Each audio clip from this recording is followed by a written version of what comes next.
It takes a lot to knock down this boxing champion.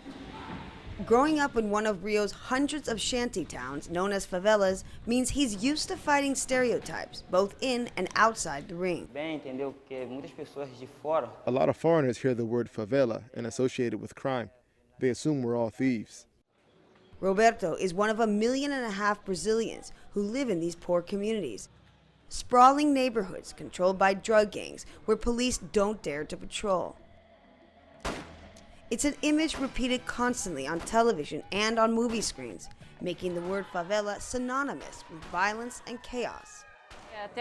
When people go looking for a job and they say they are from this community that is already associated with gun violence, with drugs, it lowers the self-esteem of these young people and makes them question if they can achieve something coming from a bad place.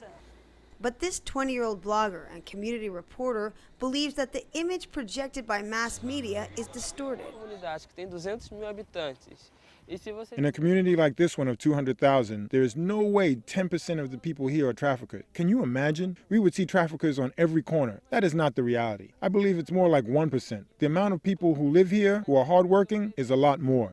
Community, that's how people describe these neighborhoods. They don't use the word favela. And it's a main reason why so many choose to live here, even though they can afford to move away. Men like 75-year-old Zay, who enjoys a Saturday block party with friends after a long week working in his flower shop.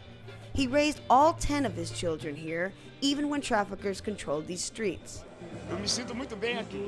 My son lives in Boston, and I have an American granddaughter. They want me to move there, but I never want to leave my community.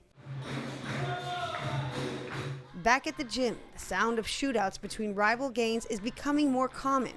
But it doesn't stop these kids from coming to learn the Brazilian martial art capoeira. Or slow Roberto down. He's determined to make the national team when his city hosts the 2016 Olympics. Proud to represent his country and his community. Rachel Levin, Al Jazeera, Rio de Janeiro.